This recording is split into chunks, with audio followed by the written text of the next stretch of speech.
Hello guys, welcome to my YouTube channel. 21 July 2025 বাংলাদেশের রাজধানী ঢাকার একক এয়ারবেস থেকে একটা ফাইটার জেট টেক অফ করে। এই ফাইটার জেটটি টেক অফ করার 12 মিনিট পরেই মাইলস্টোন স্কুলের বিল্ডিংয়ে এসে হিট করে ক্র্যাশ হয়ে যায়। এই ফাইটার জেটটির পাইলট এমডি তৌকির উনি চেষ্টা করেন যে জনবহুল এলাকা থেকে ফাইটার প্লেনটি একটি খালি ময়দানে নেওয়ার জন্য, কিন্তু এই চেষ্টার জন্য উনি নিজেও প্রাণ হারান। এই ঘটনায় 171 জন মানুষ ইনজুর্ড হয় এবং এখন পর্যন্ত খবর মতে 32 জন মানুষ প্রাণ হারায়। আসুন আজকের ভিডিওয়ে এই ঘটনাটিকে পুরোভাবে জানার চেষ্টা করি কেন এই ঘটনাটি হয়েছিল। ঘটনার পরে আপনি যদি লক্ষ্য করেন বাংলাদেশের স্টুডেন্টের আপনি অনেক কিছু দেখবেন। এই ঘটনার পরের দিন বাংলাদেশের স্টুডেন্ট প্রটেস্ট করার জন্য রাস্তায় নেমে এসে সচিবালয় যেখানে প্রধানমন্ত্রী অবস্থান, যেখানে ওই জায়গায় তারা অনেকটা দাবি করেছে। দাবির মধ্যে একটা দাবি ছিল 100 জনের উপর স্টুডেন্ট হারায়।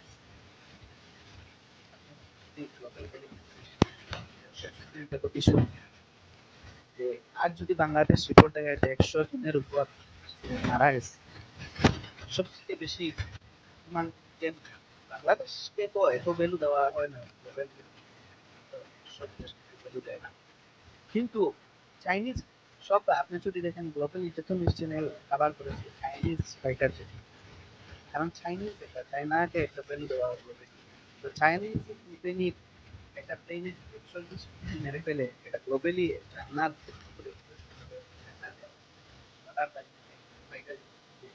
তখন তো কিনতে পারবে না, চায়না দিবে না, কারণ পুরো মেনটেনেন্স করে রাখতে পারবে।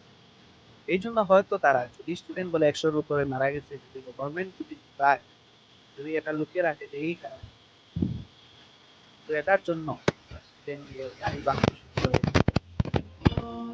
অনেকবার ভিডিও বানিয়েছি বাংলাদেশে। একটা ভিডিও আমি বলেছিলাম যে বাংলাদেশে এখন টেরোরিজমের জন্ম হয়ে গেছে।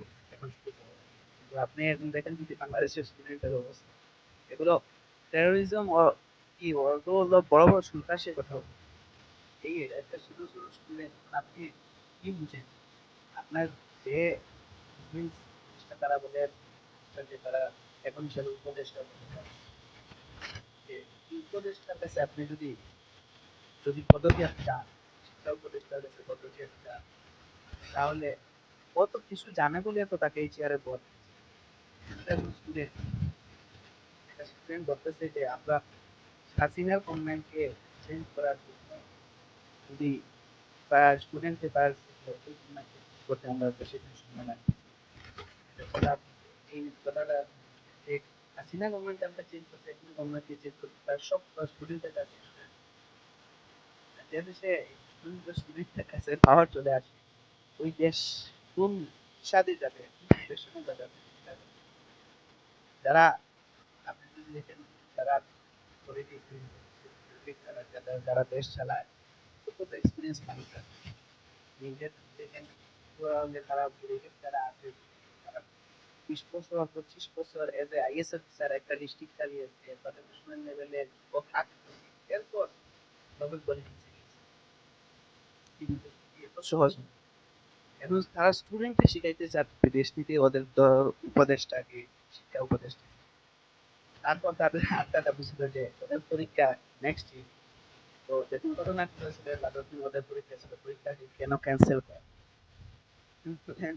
এরকম একটা ঘটনা, এর থেকে তো বড় ঘটনা ভারতে হয়েছে। ভারতে কি স্টুডেন্টের এক্সাম ক্যান্সেল করার কোনো কারণ, এটা একটা অ্যাক্সিডেন্ট হয়ে গেছে। এরপরের এটা নিয়ে এটা সরকার যেভাবে এটা পরের দিন তারা এক্সাম দিতে পারবে না, কারণ স্টুডেন্টের উপরে। কিন্তু এক্সাম দিতে পারবে না, ঠিক আছে, প্রটেস্ট করতে, প্রটেস্টের একটা নিয়ম আছে। তারপর আমাদের যারা এটা তো অনেক স্টুডেন্টের যারা ওগুলোকে পাঠিয়ে করলে যাও আবার শিক্ষা উপদেষ্টার কাছে কথা প্রটেস্টে ডাইরেক্ট পুলিশ ওদিকে ফায়ারিং করতেছে, ওদিকে ওরা তিন মারতেছে। এই অবস্থা থেকে বাংলাদেশ কোনোদিন স্টেবল হবে না যদি যতদিন পর্যন্ত বাংলাদেশে স্টুডেন্টের বা এগুলোকে কখনো বেশি করে রাখতে পারবে না এবং ওইগুলোকে মানুষ বানায় খুব সাহসে ওরা বাইর হয়ে যায় পুলিশের সাথে। তবেও একটা রাইটস আছে তো আপনি আপনার রাইট নিয়ে কথা বলবেন রাইট নিয়ে কথা বলবেন না পুলিশের উপর এগুলো কিছু বাইরে আলো হয়েছে অনেকটাই দেখেন যেগুলো স্টুডেন্ট পুলিশকে মার তাহলে দেখেন এই দেশের অবস্থা চাইতে দাঁড়াবে কি অবস্থা